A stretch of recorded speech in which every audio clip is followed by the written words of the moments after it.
Madness, a podcast about art and the artistic process. I'm your host, Andrew Ingram. I'm a writer, comedian, TikToker now for some fucking reason. And I started the show because I love talking to creative people about their process and philosophy.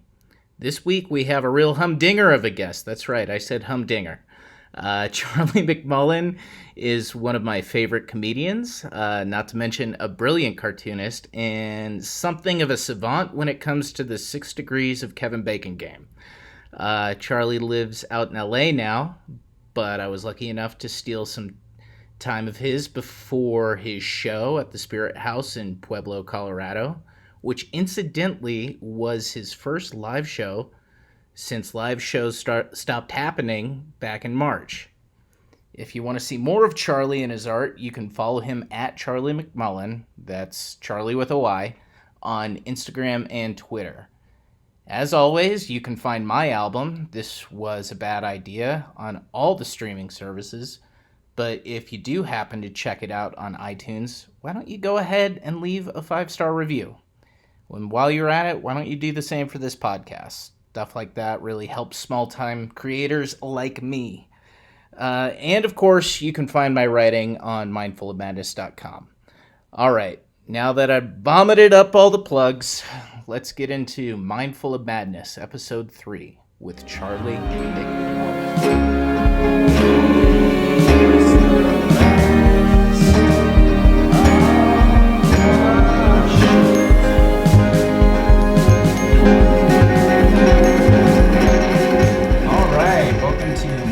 Madness, the podcast. I'm your host, Andrew Ingram, and with me this week is comedian, cartoonist, artist of some renown, Charlie McMullen. What's going on, buddy? Savant of some kind. Savant of the Kevin Bacon game. Yeah. What's up, man? It's good to see you. It is. It's really good to see you. Charlie's been out in LA for a while, and we had him lined up for a bunch of shows here in Colorado, and then Corona happened, and then everyone died, and then all our jobs disappeared overnight. Yeah, but he's here in town for what? Is this your only show in? This is my first show to not be canceled in wake of the pandemic. Yeah. So yeah, I've not been on any sort of stage in a long time, almost 4 months, which is an eternity in comedy time. Yeah, like it. You know, when you're an open mic comic or a opener or feature who's grinding it out, if you miss a week, you're considered a piece of shit. Yeah, like people do comeback tours after 2 months. Yeah, and it's of like, not doing it. And then they show up for 2 weeks and then you never see them again. Right. Like the number of people who are like, I'm coming back to comedy, and they do one show where they suck. This is going to end up being a huge, like, wheat and chaff situation for comedy. Yeah. Like people who should quit will, definitely. I fucking hope so. Yeah. That sounds mean to say, but, you know. This is an artistic herd culling. Right. And there are definitely, I am sure there are people in the comedy community here in Colorado who think I should be one of those people. You know, and that's fine. I'm not quitting, but... You know, it's going to be interesting. I think we've all heard that at one point, because that's like the worst thing you can say to a comedian is you shouldn't be one. Right. Yeah. Yeah. Well, it's almost worse than being called a hack. You know, because a hack at least entertains people. You know, right. You know, comedians hate you, but yeah, if you're a hack, I don't want you to succeed, but I don't mind that you're there. Right. You know, you do your little bar shows in Boise, and nobody's mad at you. Right. Really. Don't go beyond the greater Idaho, and then nobody gets hurt. You know, you make farmers happy, and there's nothing wrong with that. God knows they need it. Yeah, I haven't been back on stage yet. I've got a show set for next week. It will either have happened or not happened by the time this airs. I haven't aired any of the episodes yet, but yeah, this one tonight was iffy, like right up until a couple days ago. So you've been in LA. Did you drive out here? Did you fly? Yeah, I did. No, I drove. There's no way I'm like I didn't even want to be on a Delta flight before this. Nobody wants to be on a Delta flight. In fact, I think this whole thing might be my fault because the last time I flew Delta, I was like, how could this be worse? And then this happened. I was like, yeah, touche. Turns out it did. I'm what people call a fussy flyer. I don't like it. I don't like not being able to smoke. Yeah. The nicotine lozenges you buy at the airport just burn holes through your throat to distract you from not being able to smoke. So yeah, I drove from Los Angeles with Lindsay Glazer, who's featuring tonight. We took her car. Yeah. It's It was like all told, it was probably like 21, 22 hours in the car. Like with one 3 or so hour roadside nap at a convenience store. Okay, so that's not the worst drive in the world. No, definitely not the worst. Not even the worst one I've ever done. Like, yeah.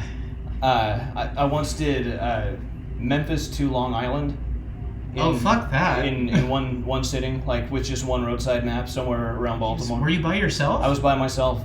I was crazy? hired. Oh, I was definitely crazy. Like I was like vomiting wired on energy drinks by the time I got to Long Island. This was in February too. It was cold as shit, and I barely felt it. Like my blood was boiling.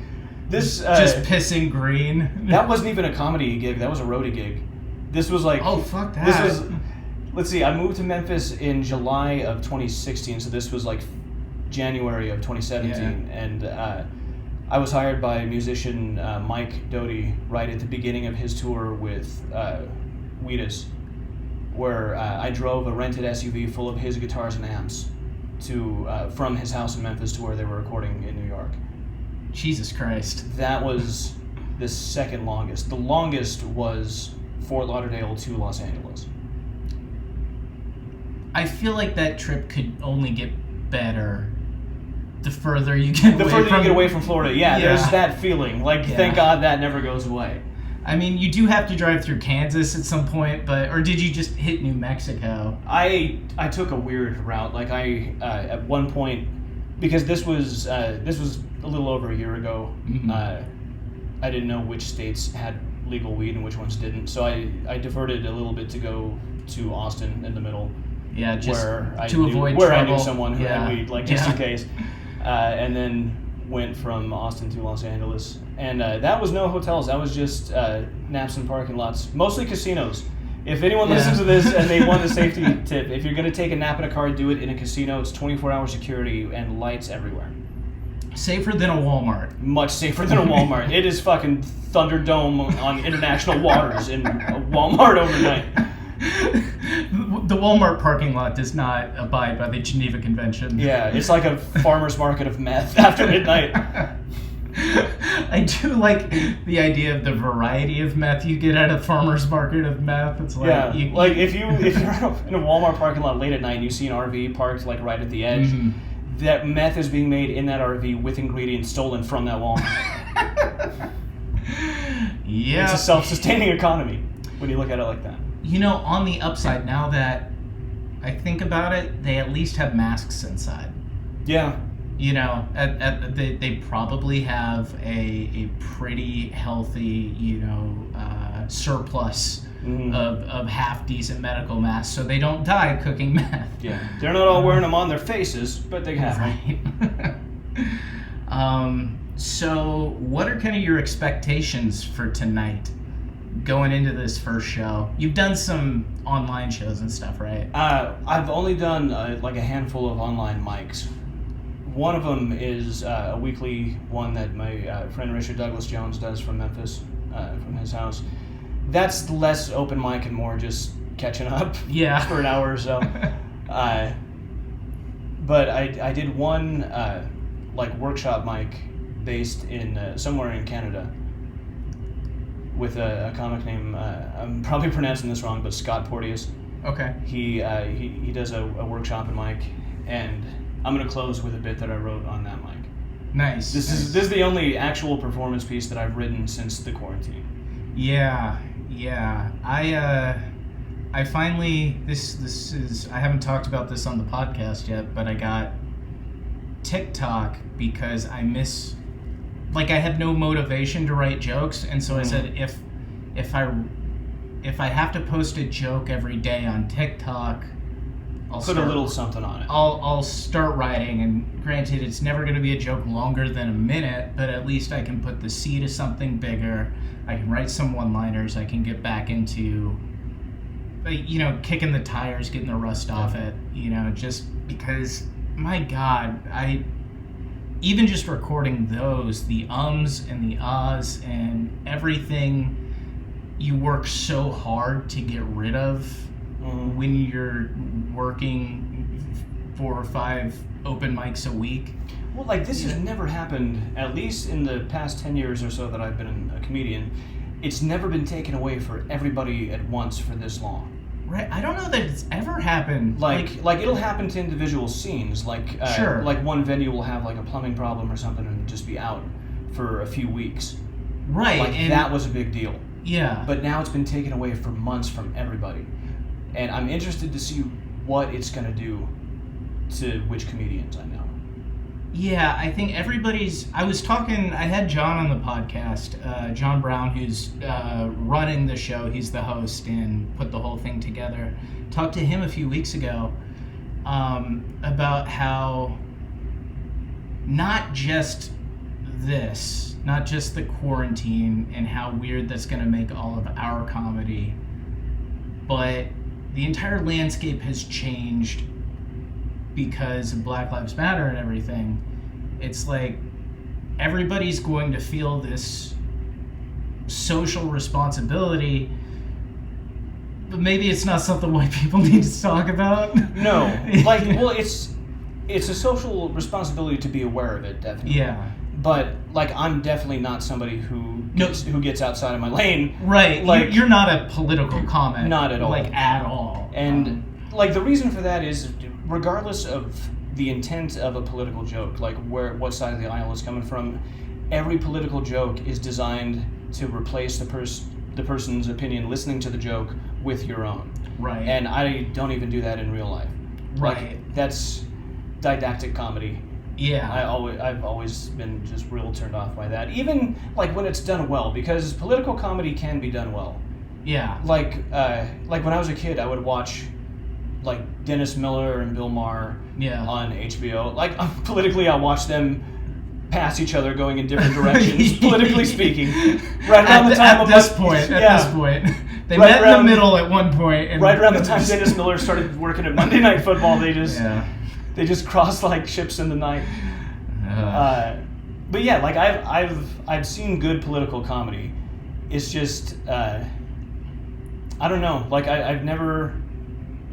I think it's just part of getting old, because I was definitely political in my 20s. Yeah. Before I was even a comic, in 2004, I hosted an anti-Bush rally here in Pueblo. I'm sure that went over real well. With about 12 of us, it did. Yeah. The other people were just I'm just trying to get coffee, dude. Yeah,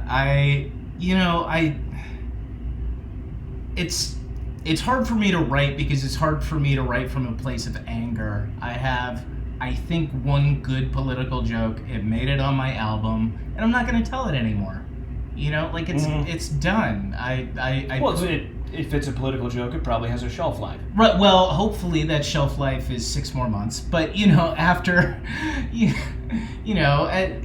I don't really have an interest in doing it, and I do have some socio-political stuff. But it's not as interesting to me as it's like being Minor Threat versus being Fugazi. I'm always gonna like Fugazi more than Minor Threat, even though Minor Threat in theory had more important messages. Fugazi's a better band. It's the same people as both Ian MacKaye's bands, but the message was more personal with Fugazi, and the shit was better for it, I think, there was a quality of authenticity to it that it just didn't have before. Well, plus there were a bunch of rich kids from Georgetown, who were making punk rock. It's gonna come off as a little inauthentic. In terms of artistry, Henry Rollins was a better musician solo. Oh, yeah. Objectively, yeah. In terms of just skills and showmanship, he was better solo, but he was not as authentic as he was with Black Flag. That's probably true. In fact, I'm sure that's true. But I think that happens to a lot of musicians the older they get, because nobody is as authentic in their life as they were when they were 22. Right. You know, no, because you can't be, because you realize the world's more complicated than you wanted to believe or than what it seemed like. And 22 is about the age when shit that you used to believe starts getting replaced with other shit. Right, exactly. You know, Shades of Grey get introduced around that time, and that takes some of the passion out of it. And I think that's true in most. That's why so many great musicians are young. You know, that's why Billie Eilish is the biggest musician in the country right now. She's 17. And nothing she's saying is new. Nothing she's saying is all that interesting, but it's authentic. Yeah. You know, because she's fucking 17, you know? And that's... it's not going to be my cup of tea because I'm 32, and it shouldn't be. But people who don't like her are people who can't admit that they were pieces of shit when they were 17. Right. Well, or, at least politically and mentally speaking, right. I was a grunting caveman when I was 17. I didn't have any of the perception that I have now. I mean, I was always a guy who was trying to understand what was going on. Like, I really did put a lot of thought into things. But my conclusions were completely based in my experience, and my experience wasn't shit. Right. You know, so it doesn't matter if you're a smart person. When you're 17, you're gonna have some dumb views. I feel so bad for Billie Eilish. Like, if the whole world was watching me when I was 17, I would have been locked the fuck away.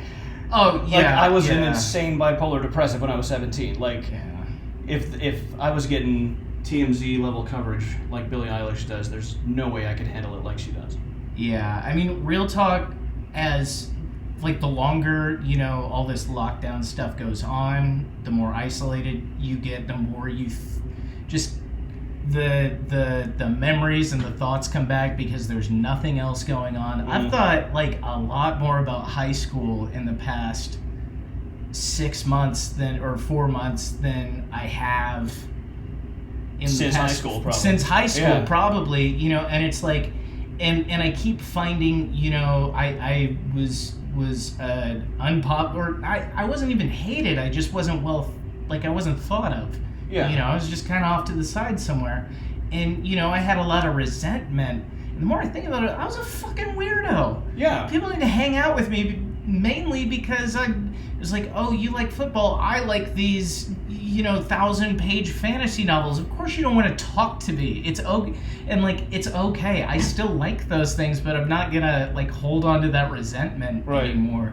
Yeah, like I wasn't like I wasn't beloved or hated in high school either. I was like the background character in everybody else's movie. Right. Like I was the sort of primordial hipster in high school. Like I introduced people to stuff they had never heard of because I grew up in La Junta, Colorado. It's about if you don't know, it's about 60 miles south of east of where we are, and it's. I thought you were from Pueblo originally for some reason. I was born in Pueblo. Yeah. I moved to La Junta when I was 5, and then came back to Pueblo when I was like 16 or so. It's like a Rumspringa thing for stoners, which is so sad because it's still Pueblo, but compared to La Junta, I've been to La Junta. There's nothing there. All of southern Colorado is just a series of shit rolling downhill. Like, there's always one town that gets shit on by the one on top of it. It's all Kansas, but a little more libertarian. Yeah, that's fair. Probably legal weed. Yeah. I mean, I'm curious. You're a bit older than me, and you were in the middle of nowhere, so maybe you relate to this because I, you know, grew up in South America. Did you feel like cut off and like hoard kind of the pop culture you got? Absolutely. And like it was precious to you because it was so rare. From elementary until like late high school, I would watch at least 8 hours of TV a day. Like I would get up really early, watch cartoons every morning. Like, I would sort of be a little smug to these Saturday morning tourists that I would be walking around with. Like, I didn't fucking live here, man. I do cartoons every fucking morning. I was like the William S. Burroughs of cartoons. not to pull a Marin, but who are your guys? You know, we talking Bugs Bunny here? Oh, Bugs you know? Bunny is my guy. Pink Panther was my guy. Pink Panther was dope. Like the music itself. Yeah. It put anything to that music, and it's kind of cool. And like from Pink Panther, I learned who Peter Sellers was, and that taught me who Inspector Clouseau was, and that's the kind of shit I would take to my friends in high school that they had never even heard of. Right. But yeah, I would watch TV a lot. I would read a lot of novels. Like, I think in the first grade, I had chicken pox. That's when I read Pet Sematary by Stephen King. Jesus Christ. Yeah. Like, I just found it. Oh no. Because my mom was a newspaper reporter. She had a fuckload of books, and I would just find a book. Like, I think I just liked the cat on the cover. I'm like, that's dope. So that explains a lot about you, Charlie. I just read the whole thing. Like, first movie I ever remember seeing was the first Poltergeist at a drive-in. Jesus.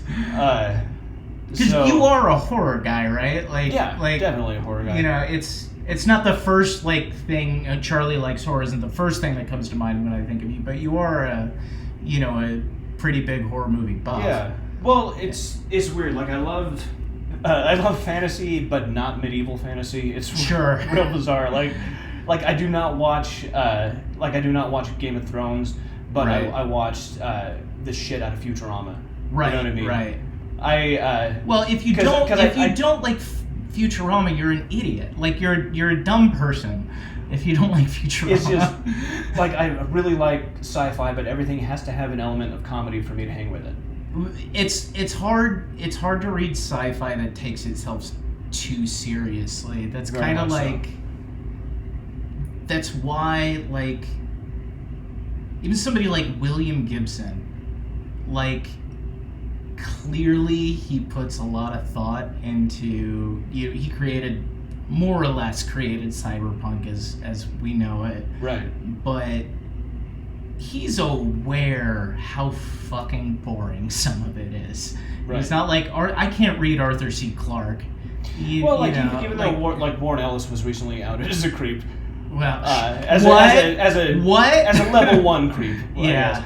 But I would rather read all of Transmetropolitan than anything that William Gibson's gonna give me. Really? Yeah. Really? Because Transmetropolitan was winkingly funny. That's how I like my sci-fi. Yeah. Well, and it's a I feel like the medium lends itself to that more. I do love Transmetropolitan. I definitely like a working stiff ethos with the sci-fi backdrop. Yeah. Like Futurama is good for that. Hellboy is good for that. Yeah. Speaking of, just to defend William Gibson, Count Zero. The main character is just this idiot 16-year-old kid who doesn't know what he thinks he knows. He thinks he's in the know, and he doesn't know shit. I kind of liked that. Yeah, Holden Caulfield is a millennial.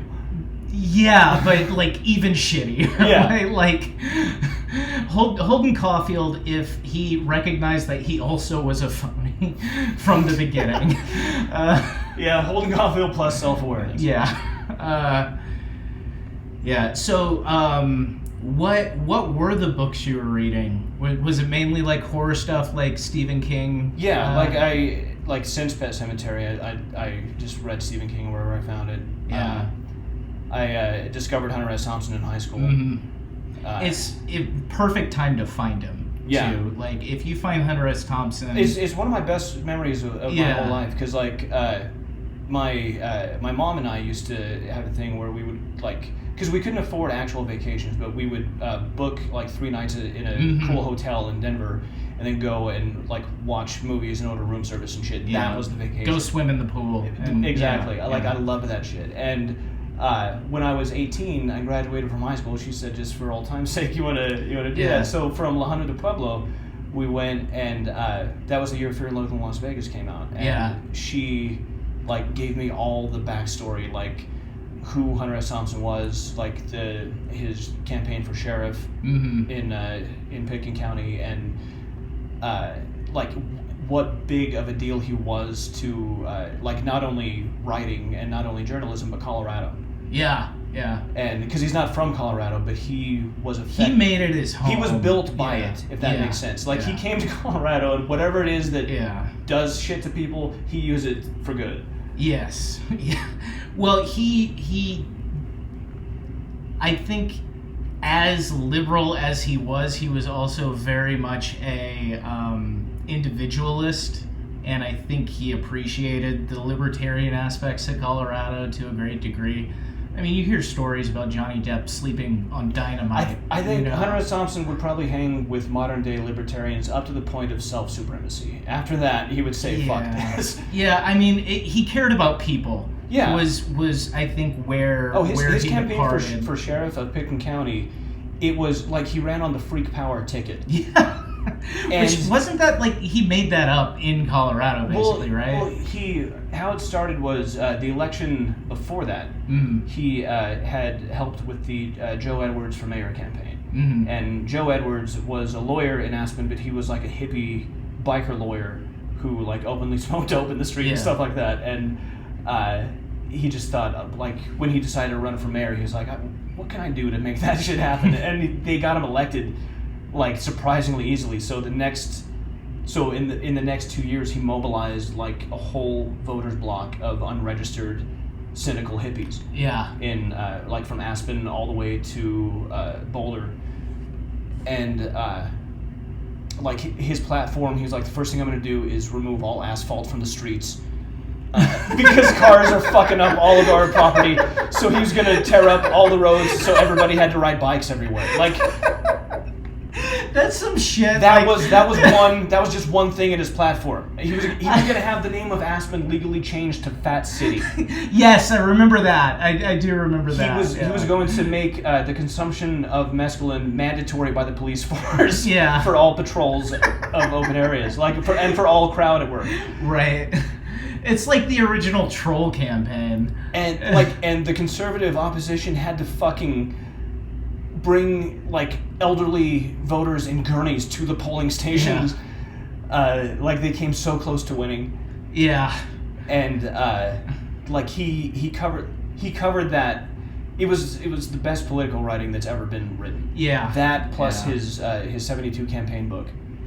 Right, which I've read snippets of, like some of the. I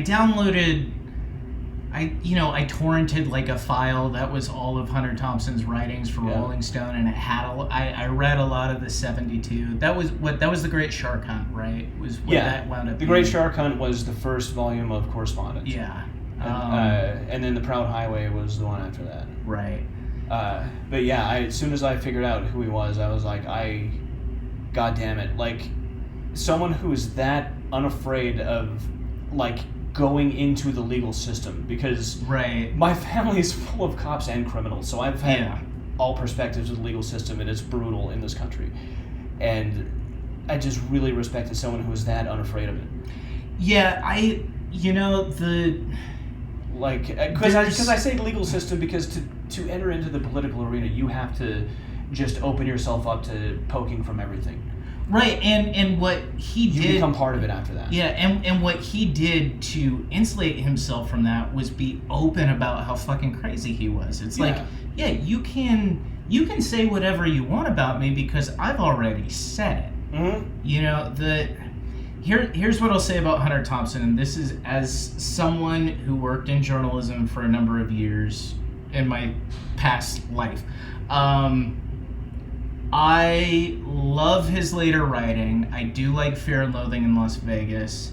As a journalist, it's hard for me to call any of that journalism. I think it's important, and I think it needs to be in the world, and people need to fucking read it. Like, it's very important. It does not hold up to the standards of journalism, but it definitely is. It's written by a journalist. It's written by a journalist, and he's a journalist because he wrote the goddamn Hells Angels book. Yep. Which is one of the best pieces of investigative journalism I've ever read. And proves that he knew how to do the work. Like, there's a certain type of person who's going to... He's entertaining, but he's not legitimate. Mm-hmm. It's like, no, But I'll tell you... He wrote one of... he wrote one of the best pieces of journalism in the 20th century, and that's before he did anything you know about. Right. You know, and it's also kind of why he went crazy. That was his Citizen Kane. It's the same reason why Orson Welles went nuts. Yeah, because that's where he started doing. I think he'd smoked weed and shit like that before, but like there are tapes of him doing like mescaline with the Hells Angels, and it's like, this is where things get a little weird. There's a scene in the Electric Kool-Aid acid test that Tom Wolfe was not present for, but he wrote based on Hunter Thompson's tapes. Oh, really? That he made at the scene. Okay, I've tried probably 4 times to read the Electric I'm not a Kool-Aid big Tom acid Wolfe test. guy. I think if I had gotten there before I got to Hunter Thompson, I might have been more into it. But yeah, that makes sense. I think like it's part of like white cisgendered male development where you're either Hunter Thompson, Tom Wolfe, or Ernest Hemingway. Right.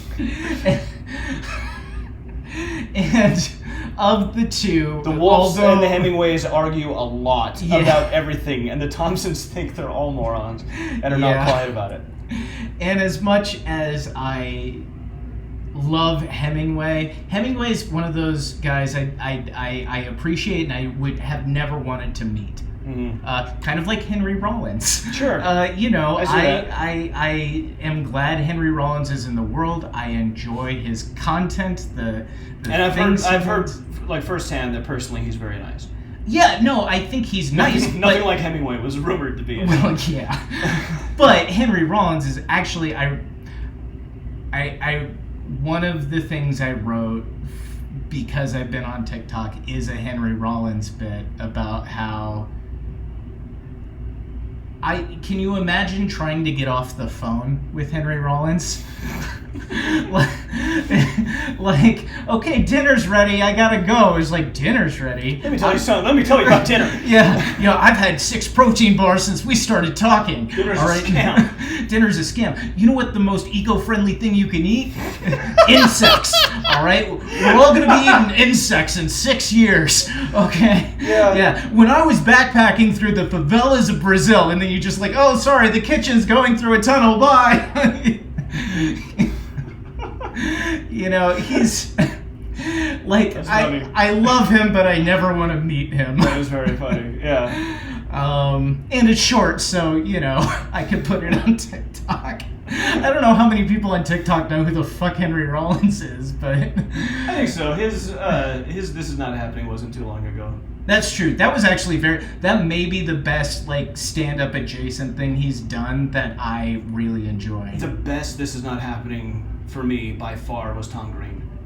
Tom Green was really... I don't even like Tom Green that much. I love Tom Green. But before I was ever like a comedian, before I ever thought about doing stand-up, right. I was like trying to be more of a filmmaker. So when I had my first camera, I would do a lot of like this was when Tom Green and Jackass first were on MTV, so I would do a lot of shit like that. And Tom Green, he was working on a whole other level. Well, he was... There's a connection to be made, and it's a very thin string, but there's a connection to be made between Tom Green and, say, Steve Martin.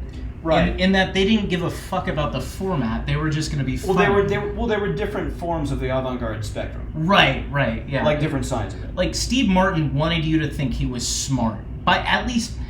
I'm doing the stupidest thing imaginable, but it's important to me that you know that I know that you know that I'm brilliant. Right. And Tom Green's like, I want you to think I'm a mental patient. Yeah, I'm a fucking idiot. Who's unsupervised at the moment. And Tom Green's This Is Not Happening. Like, look it up on YouTube. I do this at He's least talking once about a week. Celebrity Apprentice, right? Yeah. He's like, as a comic, you try not to be political, but it's hard not to be when you know the President of the United States.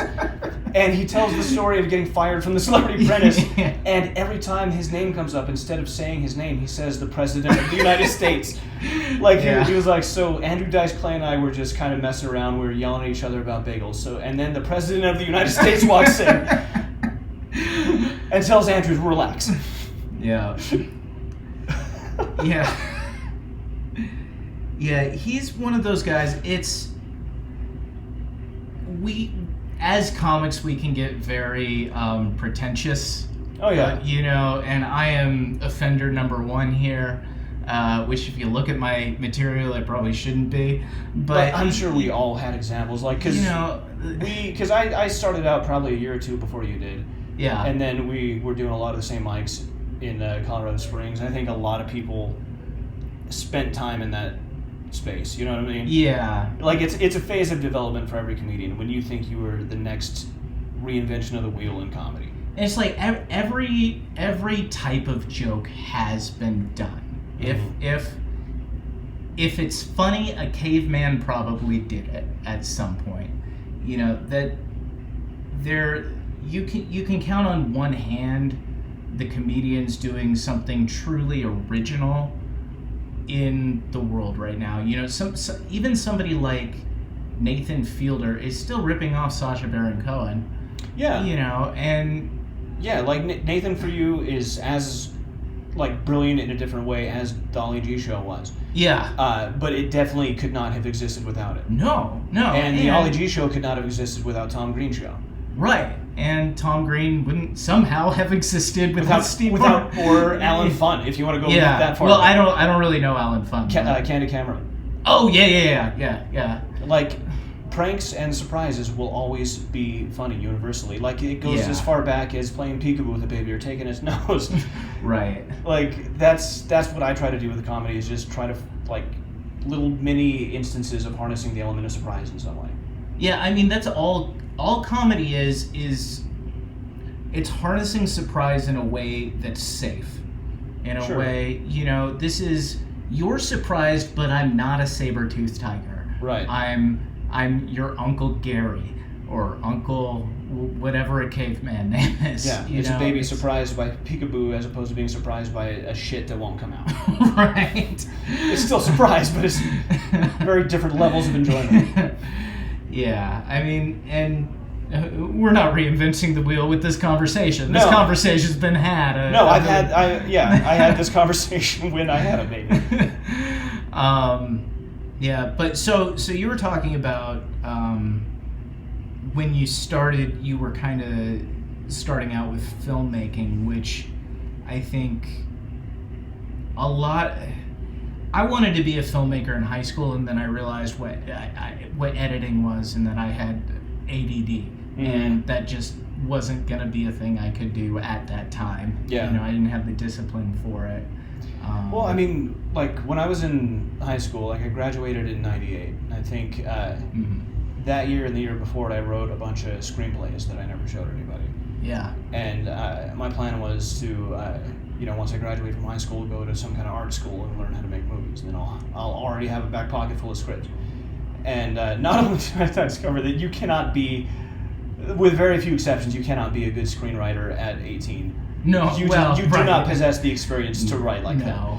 And I don't know, like, filmmaking was just very discouraging because I grew up kind of poor, like lower middle class, and it's a very expensive endeavor. But then the digital revolution comes where you could buy a camera for X amount and a computer to cut it on for X amount, and it was actually possible. Yeah. And, I don't know, like, I went to film school in Nashville, Tennessee in 2001. And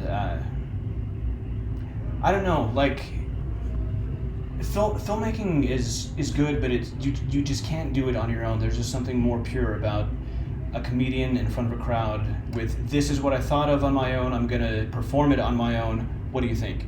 There's almost, it's a bizarre thing, but I know it's 100% true for me.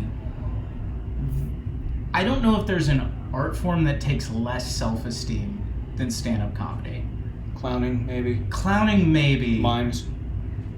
But see, the idea of sitting still for that long, for being that quiet in the moment and doing something people don't have positive connotations towards, right. Or seems like something potential. You have to have a lot of balls for. Oh yeah. And stand-up at least is seen as something everyone enjoys.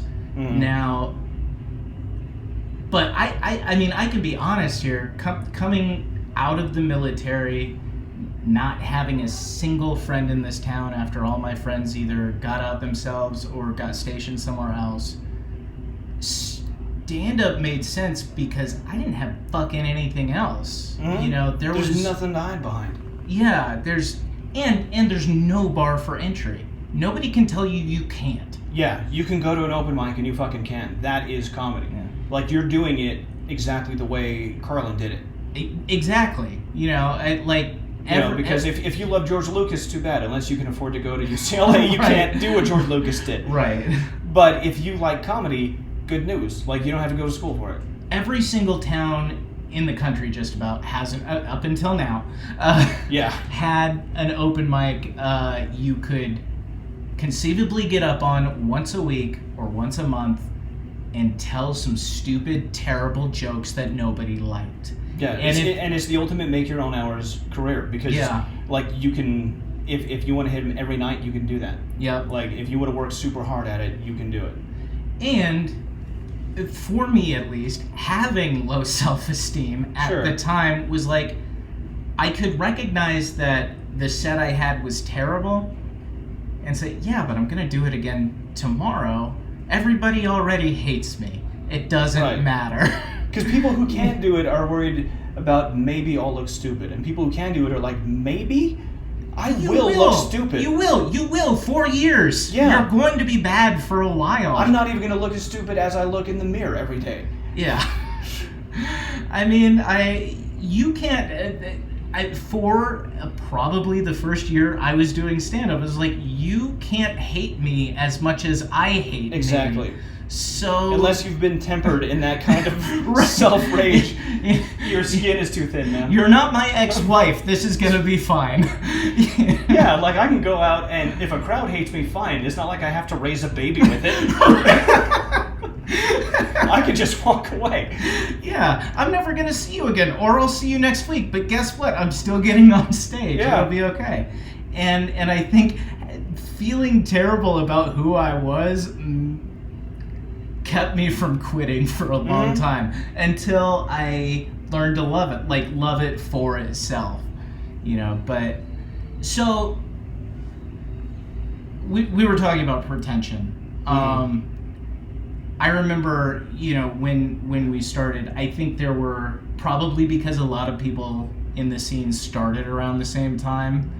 We were all pretty insufferable, but also one thing I think it helped us do was, and the positive side of this is we were all willing to share our influences with each other as long as those influences were cool. Yeah. You know, it's like Patton Oswalt can be your influence. Dane Cook cannot be your influence. I don't care if you liked him 6 months ago. You can't like Dane Cook I got so anymore. fucking sick of telling people who Dana Gould was. Oh yeah, and he's like one of my top 5 favorite comics, and probably because you told me who Dana Gould was, or I think I had heard him in passing from probably you and JB you probably talking. half remembered his HBO half hour like everybody. But I didn't. That's the secret. I hadn't watched that much stand up before I started. Well, that's right. You had parents that were different. Yeah, but I had very early on discovered the Comedians of Comedy, and they did the special, and I think I had heard his name around, and then I saw him on that, and I was like, oh, he's fucking hilarious. I'm gonna go find all his other stuff, and he's like line for line exactly what I think is funny.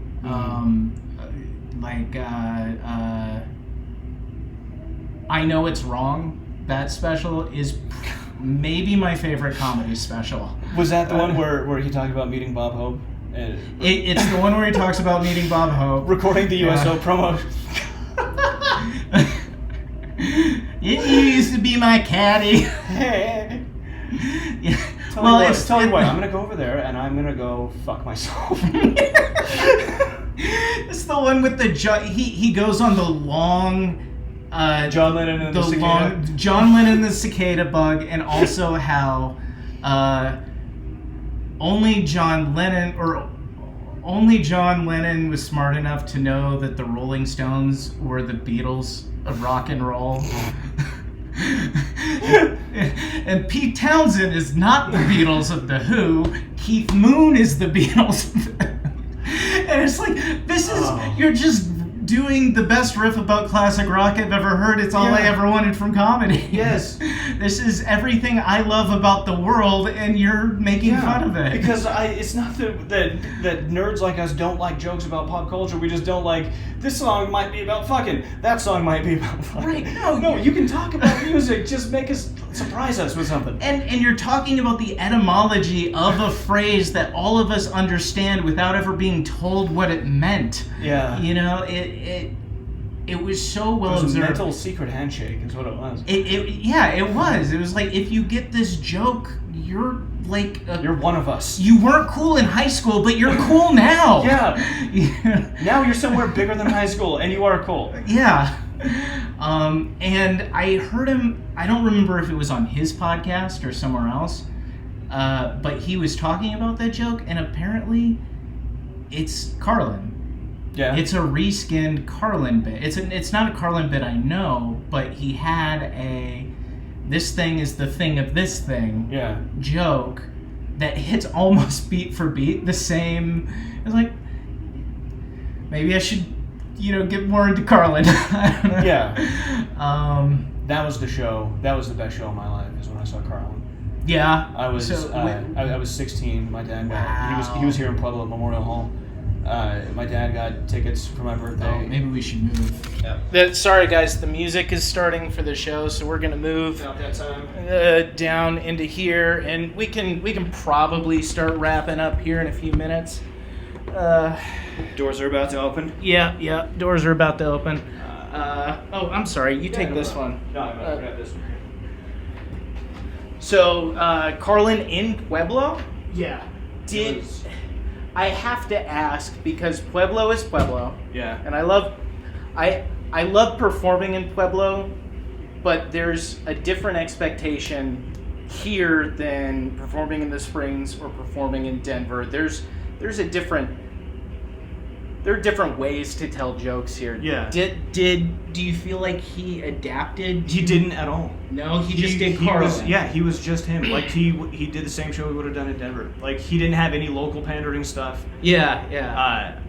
Like I don't even mean that. I'm a little louder in Pueblo. I'm Sure. a little dirtier in Pueblo. I'm pretty bars versus Memorial Hall. That too. I mean, it had the expectation probably from his point of view of just a theater show. Okay, that's fair. I mean, and it's not like, he's George Carlin. He was probably flown in day of. It's not like he knows much about Pueblo. Probably he was touring like all year long. Yeah. Was he getting a special ready at that point? I think he was. It was one of his HBO ones. Yeah, one of those last few. No, this was '95. Like this was. Oh yeah. He was riding high at this point. Yeah. Because he kind of died in the 80s for a minute. Well, like late 80s, he just, like, there were just so many other comics on HBO. Right. And he just, there was a boom that he just kind of got behind for a little while. Yeah. And then he had a sitcom on Fox that did not go well. I don't remember that at all. It was abysmal. Best. It was not good. Like, I worship George Carlin, and I hated that show. It was so neutered Carlin. Yeah, that's... And, it was well-intentioned, like it was a good cast, and for the time, it was a little bit ahead of its time. Like, it was basically like a Cheers-type bar show. He was a cab driver, he hung out at a bar. Yeah.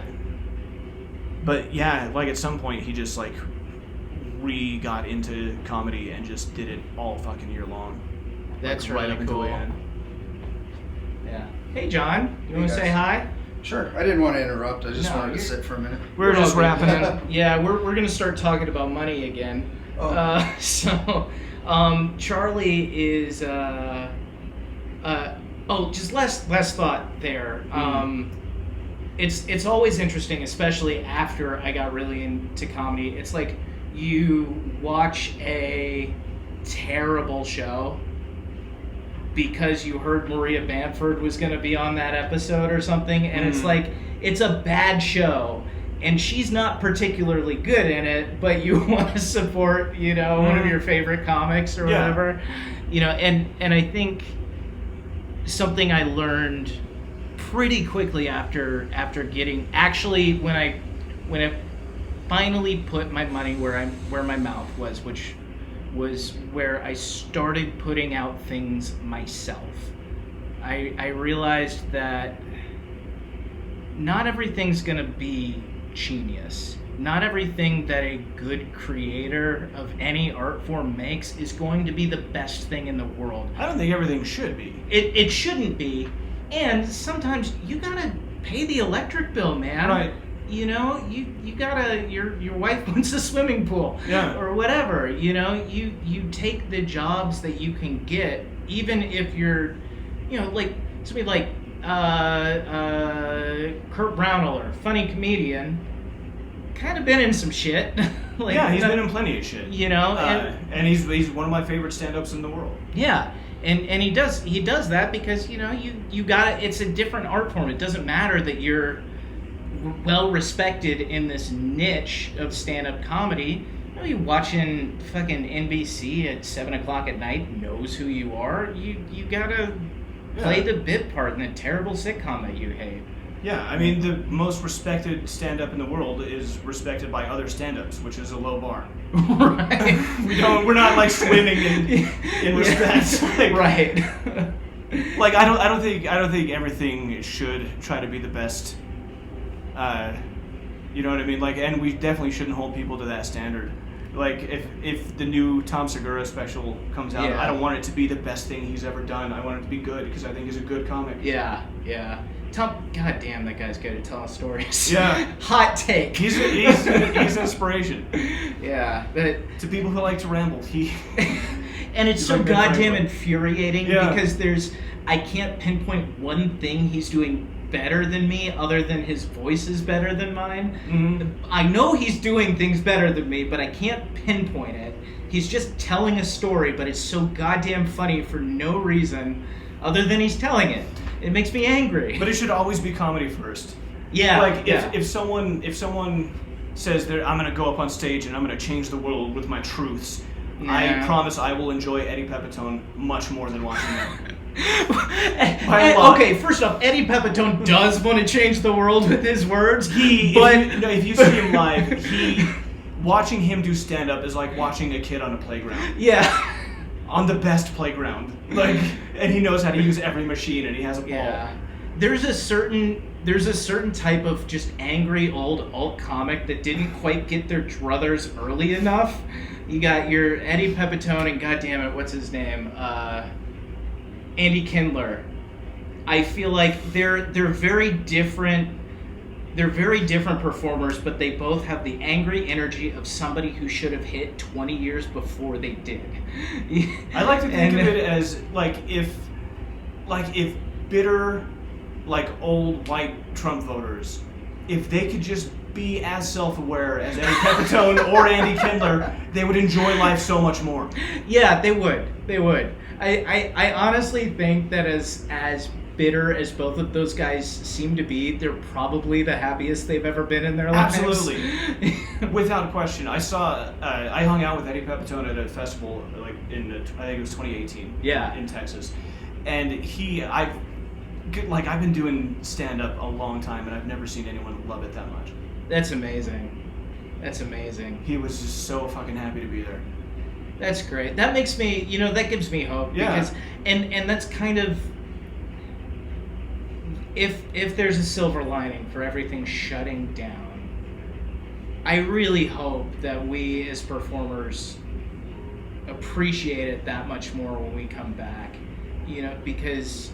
I mean, I hope everybody who loved it that much before the pandemic is to do it again. Me too.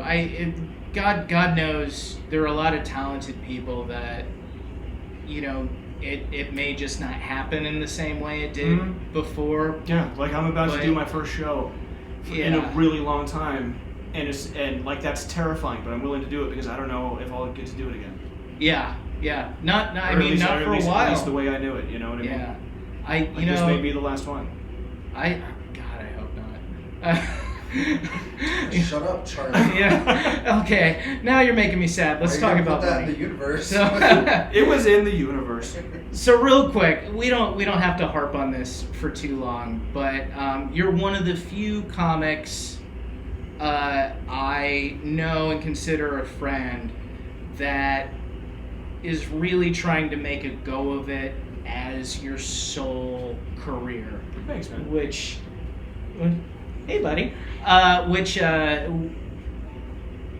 which is terrifying to me. There have definitely been terrifying times. Yeah. So do you want to talk about that decision? Well, I mean, like at a certain point, I was able to tour and meet enough people, and get enough of a unspoken reputation as a punch-up writer to where enough people were able to pay me, and I was able to get like a mid-level paying job. Right. And like it comes with none of the security or stability, but like if I can be unstable enough to hang with that, then like that's how it's done. Yeah. And so I just made that decision, and then fought through the really fucking lean times, like when I was selling weed for I'm not gonna say his name, but you know who I'm talking about. Yeah. Like that's the kind of shit you have to do. And then I'm still at a point where I just want to make enough money to live while I do comedy, and I want to stay on this side of it, because on the other side it's like, oh, I want to do comedy so I can afford an exotic pet. Right. I don't want to go over to that side Right. ever. Like I never wanted to be rich. I just wanted comedy to be my only job. Yeah.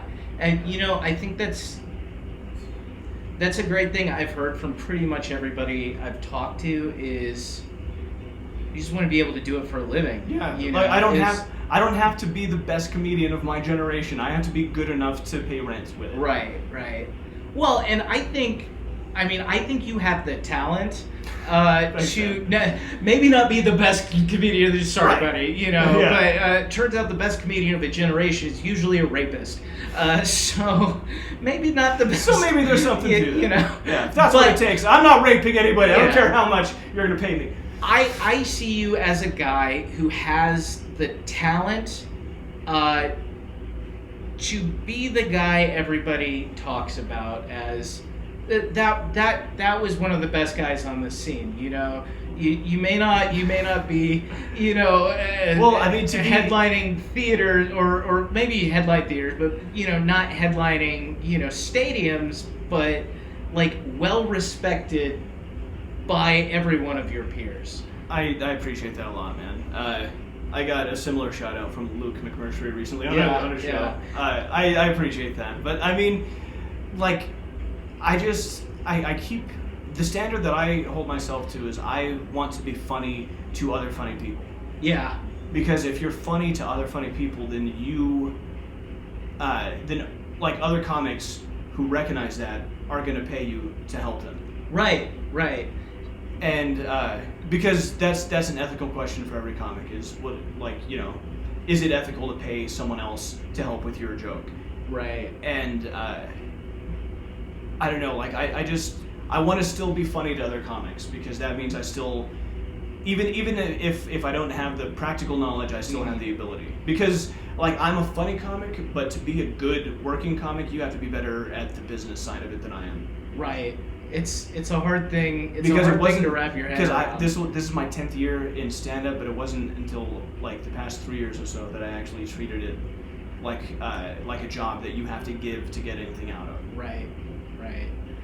I felt like I was right there. Mhm. I felt like I was right there, right when my show was getting, and I am going to straight up brag right now. My show is getting so goddamn good, man. Yeah. Your show was better than my show. I don't mind saying that. I mean, My movie riffing show at the Dab Lounge, I mean, try as I might, I couldn't get more Yeah. than 10 or 12 people in there. well, and it took 2 years to get there. Right. It took 2 years. It's the coolest space in the world. It is out of the way enough to be a secret. And if you're in on the secret, you're awesome.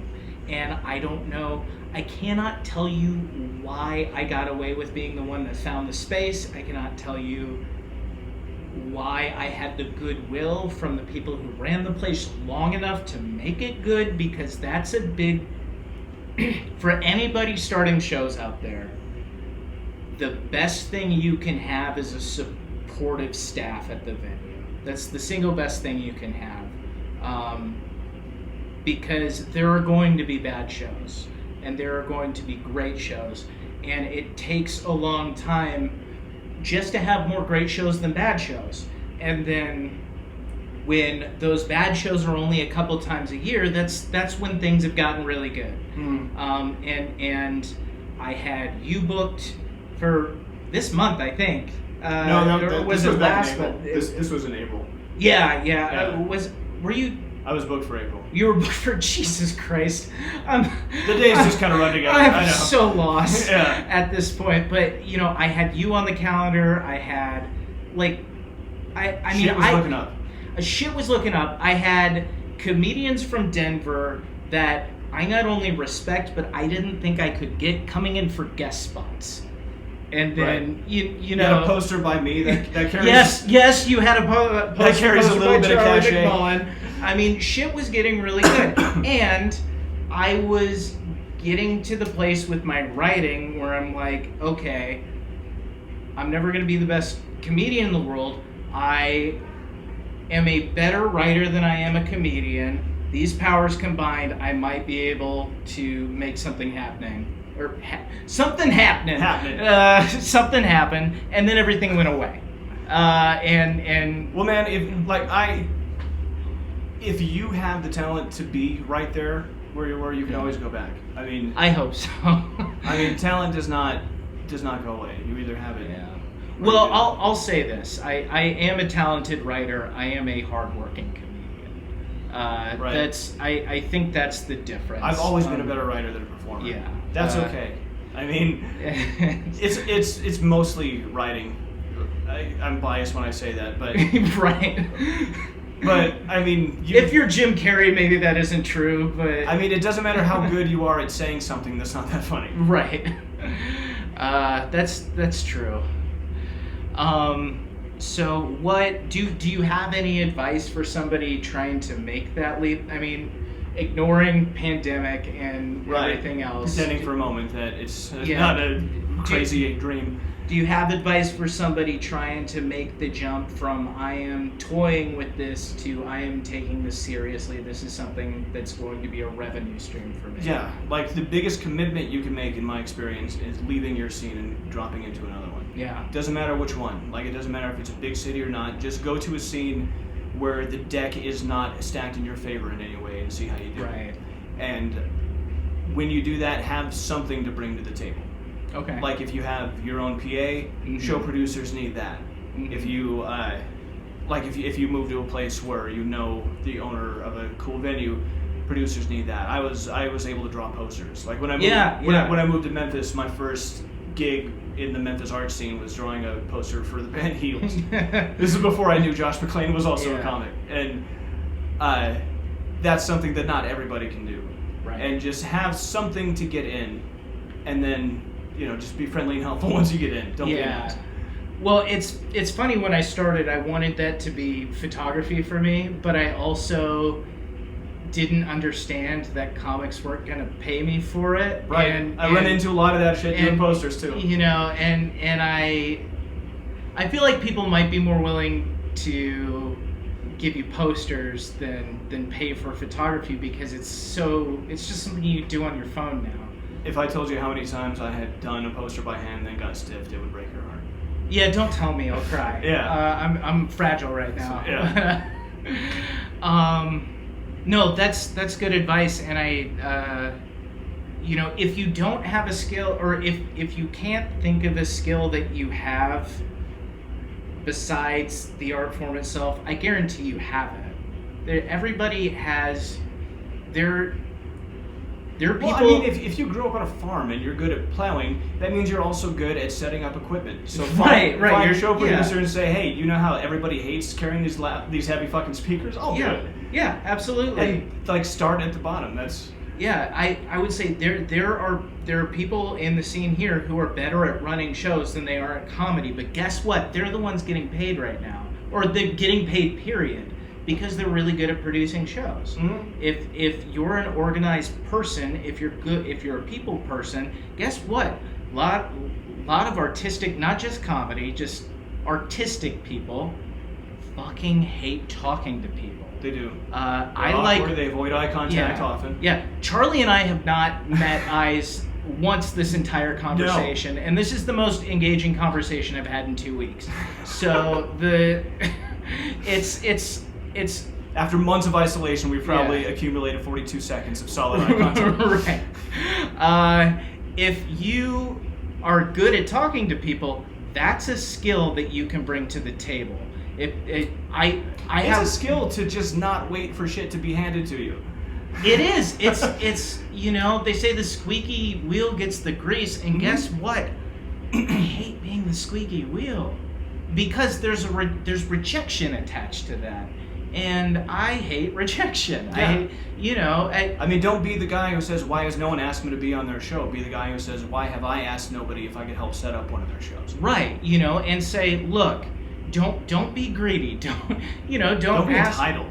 Don't be entitled, but say, look, I am happy to do 5 minutes if you can squeeze me in. I am happy to, do the grunt work to make this thing happen, and I will promote it. Yeah, you can be funny, but you're only going to do as much work as you find for yourself. Exactly, and you have to prove yourself, and you have to prove yourself over and over and over again, which is why, in my immaturity as a 32-year-old man, I do not work the one club in Colorado Springs, is because I wasn't going to keep asking for sets there, even though I got a couple, and they were good. Yeah. And as far as I know, everybody there was happy with me. I didn't do the follow-up work to make sure that work kept happening. Yeah. I think the only reason that I'm featuring there next month is because I kept asking. I'm 40. Yeah. So I probably started asking when I was 31. Right. Yeah.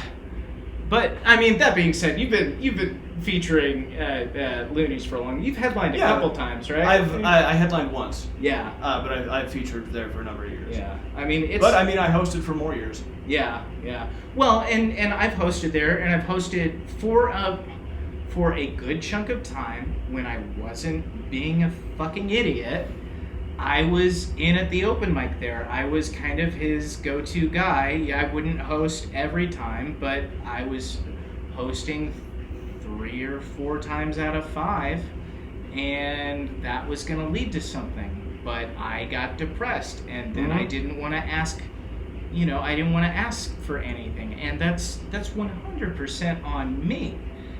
As comedy careers are built on what you can do while you're depressed. Right. You've got to figure out what you can do. Do we need to wrap this up? Pretty quick. Probably. Okay. Hey guys. Charlie's got to take a call, so I'm gonna bring us in for a landing. Just shout your social media real quick. Charlie is spelled Charley. McMullen is spelled McMullen. Both M's are capital. I don't know why, but that's how to find me on Facebook, Twitter, and Instagram. Yeah, and we didn't even talk about art, which I was excited to talk to you about art. Didn't we though? We talked about art, the big art, but not cartooning, not any of that stuff. But that's okay. I'll get you back one day. But you can find my art on Instagram. Yeah, he's very, very good. I was glad when you finally joined, by the way. Yeah, me too. That wasn't until this past year. Yeah. But all my plugs I'm gonna do in the intro, so you've heard that shit before. I love you and goodbye.